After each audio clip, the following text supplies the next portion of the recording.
தற்போதைய சூழலில் இங்கே அரபு நாடுகளை ஒட்டி இருக்கக்கூடிய இந்த பகுதிகள் ஒட்டுமொத்த இந்த மேற்காசிய பிராந்தியமும் எந்த அளவுக்கு பதற்றத்தில் இருக்குது அப்படின்றத செய்திகளில் தொடர்ந்து பார்த்துட்டு இருக்கோம். ஈரான், இஸ்ரேல் இந்த இரண்டு நாடுகளுக்கு இடையான மோதல் ஒவ்வொரு நாளும் எந்த அளவுக்கு எஸ்கலேட் ஆகிட்டு இருக்கு அப்படின்றதையும் நம்ம பார்க்குறோம். இந்த மாதிரியான ஒரு பதற்றத்துக்கு மத்தியில் ட்ரோல் கண்டென்ட்டாக மாறி இருக்குது பாகிஸ்தான். எந்த நேரத்தில் பாகிஸ்தான் தரப்பிலிருந்து அதிபர் டொனால்ட் ட்ரம்ப்பை அமைதிக்கான நோபல் பரிசுக்கு பரிந்துரைச்சாங்களோ அடுத்த நாளே அவர் தான் ஒரு பெரிய வேலையை பார்த்து விட்டு போயிட்டாரு. அவர் பண்ண காரியத்துக்கு அப்புறம் தான் அமெரிக்காவிலிருந்து ஈரான் மீது தொடுக்கப்பட்ட தாக்குதலுக்கு பிறகுதான் நிலைமை தற்பொழுது மிகவும் மோசமாக இருக்கிறது. எது நடக்கக்கூடாதுன்னு பல்வேறு உலக நாடுகள் நினைத்து கொண்டிருக்கிறார்களோ அது தொடர்ந்து நடைபெற ஆரம்பித்திருக்கிறது.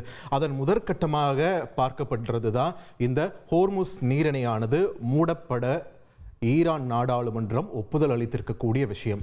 இது ஒரு சின்ன ஆர்க்கு தான்.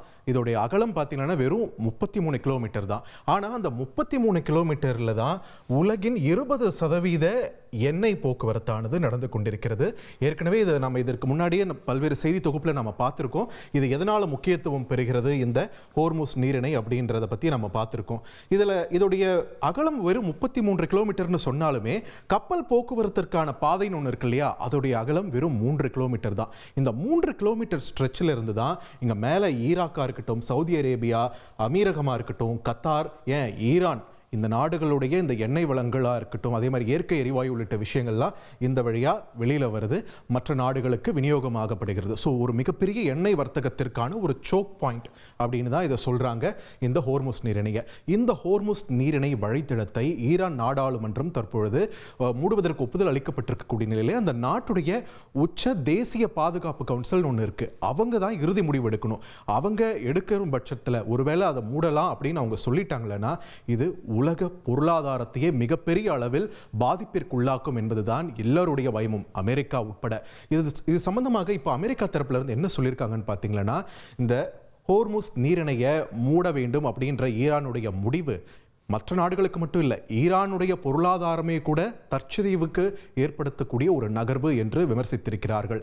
அது மட்டும் இல்லாமல் என்ன சொல்லியிருக்காங்கன்னு பார்த்தீங்கன்னா, அமெரிக்கா ஈரானுக்கு ஆதரவாக வேறு எந்த நாடும் இறங்கக்கூடாது இந்த பகுதியில் அப்படின்றதுலையும் முழுமூச்சாக செயல்பட்டு இருக்கக்கூடிய அதே நேரத்தில் இந்த பகுதியில் ஏற்பட்டிருக்கக்கூடிய பதற்றம் மற்ற நாடுகளை எந்த அளவுக்கு அச்சுறுத்தலில் வச்சிருக்கு அப்படின்ற ஒரு தாட்டும் எல்லா நாடுகளுக்குமே இப்போ இருக்குது. ஸோ ஏன்னா ஏற்கனவே சொன்ன மாதிரி அதிக அளவிலான எண்ணெய் மற்றும் இயற்கை எரிவாயு இந்த வழியாக வரக்கூடிய நேரத்தில் இது உலக அளவில் கச்சா எண்ணெய் உள்ளிட்ட பல்வேறு விஷயங்களுடைய விலையை எந்த அளவுக்கு பாதிக்கும் அப்படின்ற ஒரு அச்சமும் தொடர்ந்து கொண்டே இருக்கிறது. ஏன்னா ஒரு கச்சா எண்ணெய் விலை உயர்வுனா அது பற்றி சம்மந்தப்பட்டது மட்டும் இல்லை, உலக அளவில் பிஸ்னஸ் போயிட்டு இருக்கு இல்லையா, அந்த பிஸ்னஸாக இருக்கட்டும், ஒரு பெரிய கார்ப்பரேட் கம்பெனியில் ஒரு ப்ரொமோஷன், சேலரி ஹைக், இது எல்லாத்துலேயுமே அதனுடைய தாக்கம் எதிரொலிக்கக்கூடும். அதே மாதிரி இங்கே இந்த விலையேற்றம் நம்முடைய அன்றாட வாழ்வில் பெட்ரோல் டீசல் விலை மட்டும் உயரப்போகிறது கிடையாது, அதனை தொடர்ந்து நம்மளுடைய அன்றாட தேவைகளுக்கான விலையுமே கூட உயரக்கூடிய அபாயம் ஏற்பட்டிருக்கிறது. அப்படின்ற பட்சத்தில் தான் இங்கே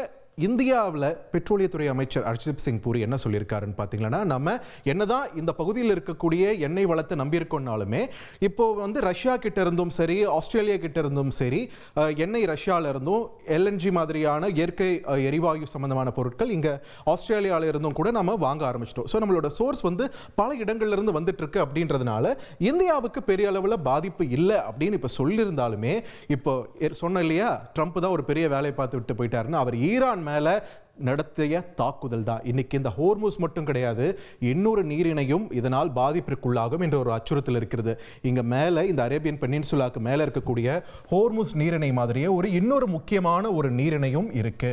அந்த நீரிணை பார்த்தீங்கன்னா இந்த செங்கடல் பகுதி இருக்கு இல்லையா, இந்த செங்கடல் பகுதியில் ஏமன் நாட்டுக்கும் ஜிபவுட்டி நாட்டுக்கும் இடையே இருக்கக்கூடிய பாப் அல் எடெப் என்ற இந்த ஒரு நீரிணை பகுதி. ஸோ இந்த பகுதியும் தற்பொழுது அச்சுறுத்தலுக்கு ஆளாகி இருக்கிறது. பாப் எல் மண்டேப் என்ற இந்த நீரிணை பகுதி பார்த்தீங்கன்னா இதனுடைய அகலம் அந்த ஹோர்முஸ் ஜலசந்தியை விடவும் குறைவு, ஒரு 21 கிலோமீட்டர்லேருந்து 26 கிலோமீட்டர் என்ற அளவில் தான் இருக்கிறது.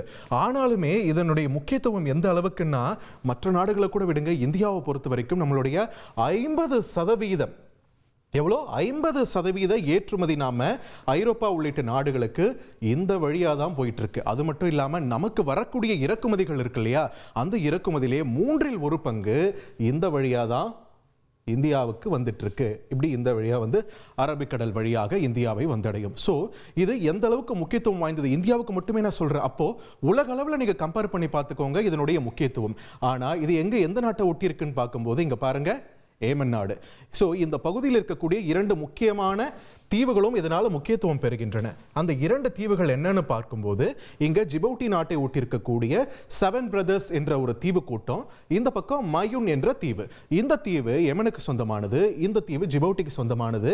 இந்த ஜிபவுட்டியை பொறுத்த வரைக்கும் அமெரிக்கா, இங்கிலாந்து உள்ளிட்ட நாடுகளுடைய ஒரு பேஸ் படைத்தளங்களும் அமைந்திருக்கக்கூடிய ஒரு நாடாக இருக்கிறது. ஸோ இங்க ஏமன்ல யார் மூலயமா பிரச்சனை வருதுன்னு பார்த்தோம்னா ஹூத்திகளும் வந்து ஷியா பிரிவு முஸ்லிம்கள், அவங்க ஈரானுக்கு ஆதரவான நிலைப்பாட்டை கொண்டவர்கள்.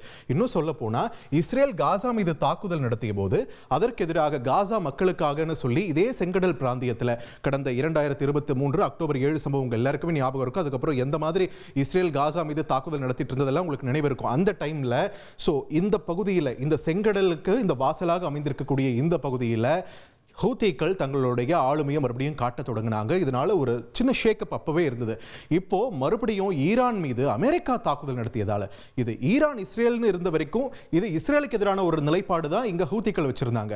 எப்போ இதுல அமெரிக்கா உள்ள நுழைஞ்சதோ இப்போ விஷயம் எஸ்கலேட் ஆயிருக்கு. ஸோ ஹூத்திகள் என்ன சொல்றாங்க, இந்த செங்கடல் பிராந்தியத்தில் அமெரிக்க கப்பல்களுக்கு எச்சரிக்கை விடுக்கிறோம், உங்கள் மீது தாக்குதல் நடத்துவோம் அப்படின்னு சொல்றாங்க. இதனால என்ன ஆகுதுன்னு பார்த்தீங்கன்னா, இந்த பகுதியை பிசினஸ்க்கு பயன்படுத்தக்கூடிய ஆல்மோஸ்ட் எல்லா நாடுகளுக்குமான ஒரு அச்சுறுத்தலாக மாறி இருக்கிறது. ஸோ தடுத்து நிறுத்துறதுனா என்ன பண்ணுவாங்க, அப்படி என்ன பண்ணிடுவாங்க அப்படின்னு நீங்க கேட்கலாம். இங்க பாருங்க, இந்த ஒரு சின்ன ஸ்ட்ரெச் நாம சொல்றோம் இல்லையா, இந்த ஸ்ட்ரெச் இதுல வந்து கடலில் கன்னிவெடிகள் வைக்கப்படும் என்று சொல்கிறார்கள். ஸோ இந்த ஜலசந்தியா இருக்கும், இந்த பாப் எல் மண்டேப் என்ற இந்த நீரிணை பகுதியாக இருக்கட்டும், இல்லை ஹோர்முஸ் நீரிணையாக இருக்கட்டும், இதை கட்டுப்படுத்துவதற்கு அவர்கள் கையில் இருக்கக்கூடிய ஆயுதம் என்னன்னு பார்த்தீங்கன்னா கடலில் வைக்கக்கூடிய கன்னிவெடிகள். அதுவும் ஈரானை பொறுத்த வரைக்கும் என்ன சொல்றாங்கன்னா, இந்த பகுதியில் ஹோர்முஸ் நீரிணையை அவங்க மூடுறாங்க அப்படின்னா 1000க்கும் மேற்பட்ட இந்த நேவல் மைன்ஸ் என்று சொல்லக்கூடிய அந்த கடல் கன்னிவெடிகள் பயன்படுத்துவார்கள். அப்படி இருக்கும் பட்சத்தில் இந்த பகுதியிலையும் இதை நெருக்க முடியும், அதே மாதிரி இங்க ஹூத்திகள் மூலமாக இந்த பகுதியிலுமே அவங்களால நெருக்க முடியும். ஸோ 2 பகுதிகளுமே இந்த முக்கிய பகுதிகளை கட் பண்ணும்போது என்ன ஆகுதுன்னு பாருங்க. உதாரணத்துக்கு நம்ம இந்தியாவே எடுத்துக்கலாம். நம்ம இந்த வழியா நம்ம பயணிச்சுட்டு இருக்கோம். இப்படி ஐரோப்பாவை இங்க சூயஸ் கெனல் வழியாக ஐரோப்பாவை சென்றடைகிறோம். இப்போ ஒருவேளை இந்த பகுதியில் வந்து ஹவுத்திகள் வந்து இதை மூடிடுறாங்க, இதை பயன்படுத்த முடியாதுன்னு சொல்லிடுறாங்க. அப்போ என்ன ஆகுதுன்னு பார்த்தீங்கன்னா, இந்த உலக கப்பல் போக்குவரத்துடைய பாதை எப்படி மாறும்னு பார்த்தீங்கன்னா, உதாரணத்துக்கு இந்தியாவே நம்ம எடுத்துக்கிட்டோம்னா இந்த பகுதியை விட்டா ஆப்பிரிக்காவை சுத்திக்கிட்டு தான் நம்ம போகணும். இந்த வழியை தான் நம்ம எடுக்கணும். அப்படி பண்ணும்போது என்ன ஆகும்னு பார்த்தீங்கன்னா, நம்மளுடைய நேரமும் பணமும் அதிக அளவில் செலவாகும். 14 நாட்கள் கூடுதலாக எடுக்கும் இந்த பயணத்திற்கு. ஏற்றுமதி மட்டும் இல்லை, இறக்குமதியும் இந்த வழி தான். அப்படி இருக்கும்போது என்ன ஆகும், லாஜிஸ்டிக்ஸ் விலை ஏறுது அப்படின்னா நமக்கும் இங்கே பொருளாதார ரீதியாகவும் விலைவாசி ரீதியாகவும் நிறைய சிக்கல்களை சந்திக்க நேரிடும் அச்சுறுத்தல் இங்கே இருக்கிறது. உதாரணத்துக்கு இந்தியாவுக்கு தான் சொல்கிறேன், ஆனால் இது எல்லா நாடுகளுக்குமே இது பொருந்தும். ஏற்கனவே இந்த ஹோர்முஸ் ஜலசந்தி மூடப்படும் அபாயம் இருக்கக்கூடிய சூழலில் என்ன ஆகுதுன்னு பார்த்தீங்கன்னா, இங்கிருந்து வரக்கூடிய பெரும்பாலான அந்த எண்ணெய் வளங்களா இருக்கட்டும், இயற்கை எரிவாயுவா இருக்கட்டும், ஆசிய நாடுகளுக்கு தான் போகுது. எந்தெந்த நாடுகள்னு குறிப்பா சொல்லணும்னா இந்தியா, சீனா, தென்கொரியா, ஜப்பான், இந்த நாடுகளுக்கு போகுது. அப்படின்னும் போது இது தடைப்படும் பட்சத்தில் இதோட பாதிப்புகளை சந்திக்க போறது இந்த நாடுகள் தான். ஒப்பீட்டளவில் இந்தியாவுக்கு வந்து ஒரு சாதகமான சூழல் இருக்குதுன்னா அதுக்கு காரணம் ரஷ்யாவும் ஆஸ்திரேலியாவும் சொன்னாலுமே, இப்போ இந்த அரசியலில் வந்து நிரந்தர எதிரியும் கிடையாது, நிரந்தர நண்பனும் கிடையாதுன்னு சொல்கிறாங்கல்ல, இது உள்ளூர் அரசியலுக்கு மட்டும் இல்லை, உலக அரசியலுக்கும் தான். ஏன்னா இந்த மாதிரி ஒரு இக்கட்டான சூழலில் அமெரிக்கா யாருடைய உதவியை நாடி இருக்காங்க தெரியுமா? சீனாவுடைய உதவியை நாடி இருக்கிறார்கள். அமெரிக்கா தரப்புல இருந்து சீனாக்கு ஒரு கோரிக்கை விட்டுருக்காங்க. ஏன்னா ஈரான் கிட்ட இருந்து அதிக அளவில் 47% ஈரானின் எண்ணெயை வாங்குவது இங்க சீனா தான். ஒருவேளை இந்த ஹோர்முஸ் ஜலசந்தியை மூடிட்டா சீனாவுக்கான எண்ணெய் சப்ளை, அந்த எண்ணெய் விநியோகமும் பெரிய அளவில் பாதிக்கப்படும். அதனால உலக பொருளாதாரத்தையும் மனசுல வச்சு, உங்களுடைய பொருளாதாரத்தையும் மனசுல வச்சு நீங்க ஈரான் கிட்ட பேசி இந்த முடிவை மாத்த வைங்க அப்படின்ற ஒரு கோரிக்கை அமெரிக்கா தரப்புல இருந்து சீனா கிட்ட கேட்கப்பட்டிருக்கு. எந்த அளவுக்கு நிலைமை பாருங்க. கடந்த சில வாரங்கள்ல எந்த சீனாவுக்கு எதிராக வரி மேல வரி விதிச்சு சண்டை போட்டுக்கிட்டு இருந்த அமெரிக்கா இன்னைக்கு அதே சீனாவோட உதவியை இந்த பொருளாதார சிக்கல்ல இருந்து காப்பாற்ற சொல்லி ஒரு கோரிக்கையும் விடுக்கப்பட்டிருக்கு. ஆனாலுமே சீனா தற்பொழுது ஈரானுக்கு ஆதரவான ஒரு நிலைப்பாட்டை கொண்டிருக்காங்க. ரஷ்யாவும் தங்களுடைய ஆதரவை ஈரானுக்கு தான் சொல்லியிருக்காங்க. ஸோ வரும் நாட்களில் இந்த ஹோர்முஸ் ஜலசந்தி, அதாவது நீரிணையா இருக்கட்டும், இல்ல பாப் எல் மண்டேப்னு சொல்லக்கூடிய இந்த ஜலசந்தியா இருக்கட்டும், இந்த ரெண்டுமே ஒரு குரூஷியல் செக் பாயிண்ட்ஸா இருக்கு உலக வர்த்தக வரைபடத்தை பொறுத்த வரைக்கும். ஸோ இது ரெண்டுமே இது மூடப்படுமே ஆயின் அதனுடைய தாக்கத்தை சந்திக்க உலகம் தயாராக இருக்க வேண்டும். இன்னும் குறிப்பாக சொல்லணும்னா, இந்த ஹோர்முஸ் ஜலசந்தி மூடப்பட்டா அது மூடப்பட வாய்ப்பு இருக்கிறது அப்படின்ற ஒரு நிலைமை தான் இப்போ இருக்கு. நாடாளுமன்றம் ஒப்புதல் கொடுத்திருக்கும் போதே அதோடைய இம்பாக்ட் கச்சா எண்ணெய் விலையில காட்ட தொடங்கிடுச்சு. மூடப்பட்டால் உடனடியாக கச்சா எண்ணெய் விலையின் ஒரு மிகப்பெரிய ஷாக்கை உலக நாடுகள் அனுபவிக்கும். அது நம்முடைய விலைவாசியை எந்த அளவுக்கு பாதிக்கும் என்ற அச்சம்தான் தற்பொழுது உலக நாடுகளிடம் மேலோங்கி இருக்கிறது. என்ன செய்ய காத்திருக்கிறது ஈரான்? இதற்கு அமெரிக்காவுடைய எதிர்வினை எப்படி இருக்க போகிறது? இஸ்ரேல் இந்த நிலைமைக்குள் எப்படி சமாளிக்க போகிறது என்ற பல்வேறு கேள்விகளுக்கு பதில்கள் நமக்கு வரும் நாட்களில் தெரிய வரும். ட்ரெண்ட ஃப்ரெண்ட் ஆக்கிக்கோங்க. 2.5 கோடிக்கும் அதிகமான தந்தி டிவியின் சப்ஸ்கிரைபர்ஸ் அண்ட் ஃபாலோவர்ஸ் குடும்பத்துல நீங்களும் இணையுங்க.